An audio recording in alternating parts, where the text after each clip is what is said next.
a political approach, that's from Oxford Dictionary, I think, a political approach that strives to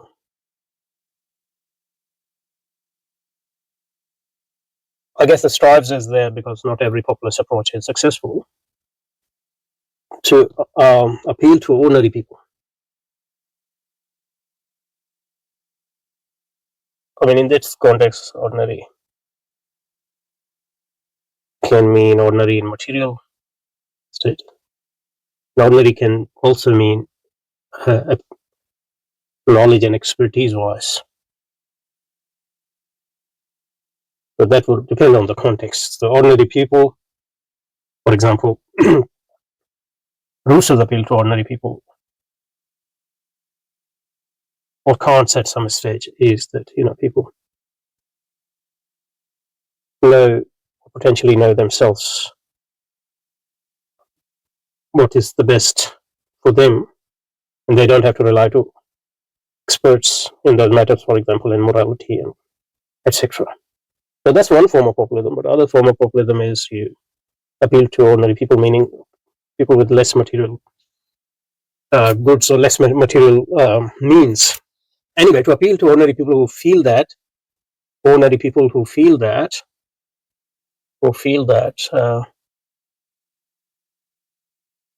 their concerns are disregarded by established elite groups. So elitist. So populism is contrasted to elitism, and obviously,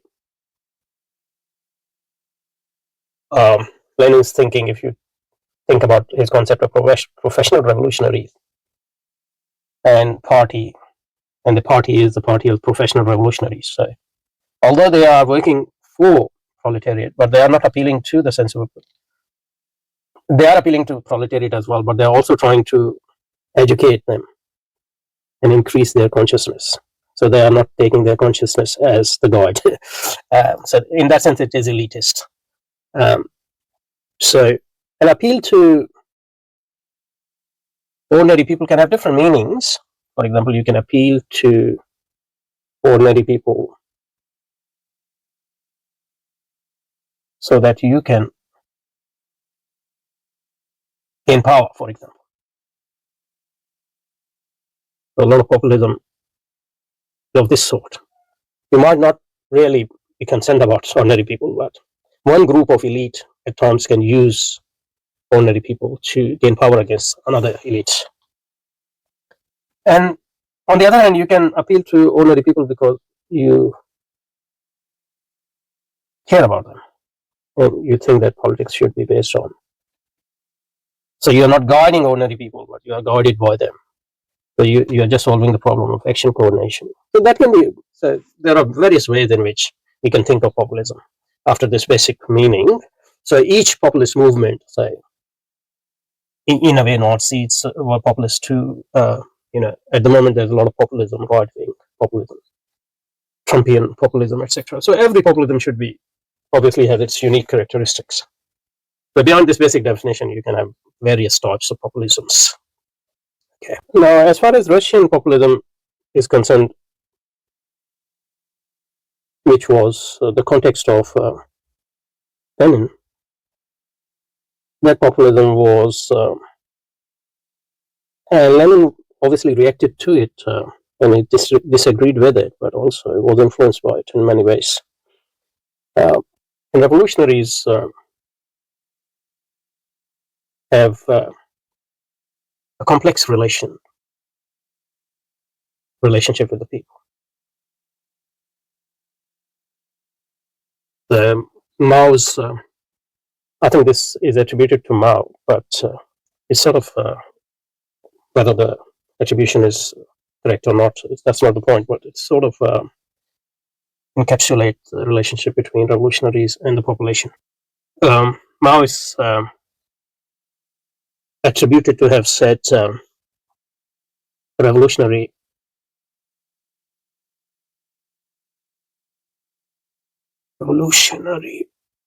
lives or move among the people as the fish swim in the sea. So without popular support,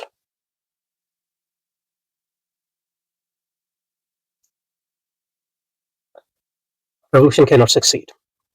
But I think, in my mind, what differentiates or demarcate revolutionary from a populist, even a sincere populist, is that revolutionary wants to change himself and his surrounding and the people. On the other hand, populist appeal to the people to fulfill people's desires. On the other hand, revolutionary endeavors to change or transform the desire itself, or ideal itself, the people itself. But revolutionary do need strong footing, embeddedness among people. Otherwise, revolutionaries would be crushed. So you need to build a support. You build social institutions. You need to move among people in a natural way. You should have a living relationship with people, even though your purpose is to transform those people, and through them transform the whole society. So that's the basic difference. I think it's encapsulated in one of Allama Iqbal's Urdu verse where he says that Allama Iqbal says, "Teri dua hai कि हो तेरी आरज़ू पूरी, आरज़ू पूरी, मेरी दुआ है तेरी आरज़ू बदल जाए." So arzu is the desire, the wish. So the populist, even the sincere populists, want to fulfill the existing desires of the population. On the other hand, a revolutionary tries to change the very desires which exist today and inculcate a different desire, a different vision among the people. Okay, so I think we'll go back.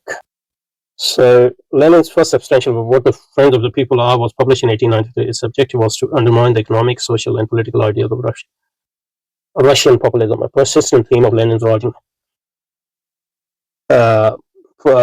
A persistent theme of Lenin's writings up to 1900. He had already established himself as the leader of the St. Petersburg Marxism and was influential in directing them away from in-depth propaganda to mass economic agitation. Arrested in 1895, he continued to write from prison in support of the great strikes of 1896. Exiled to Serbia, he completed work on his massive development of capitalism in Russia. I believe the fullest account in Marxism of the earlier phase of the evolution of capitalism in Russia, I guess. Okay, let's stop here. Next, I will delve into Russian populism a bit, more specifically, and its relationship to Lenin. Okay, سبحانك اللهم وبحمدك نشهد أن لا إله إلا الله نشهد أن لا إله إلا أنت نستغفرك ونتوب إليك وصلى وسلم على سيدنا ومولانا محمد وعلى آل سيدنا ومولانا محمد وبارك وسلم. سبحان ربك رب العزة عما يصفون وسلام على المرسلين والحمد لله رب العالمين برحمتك يا أرحم الراحمين آمين آمين يا رب العالمين.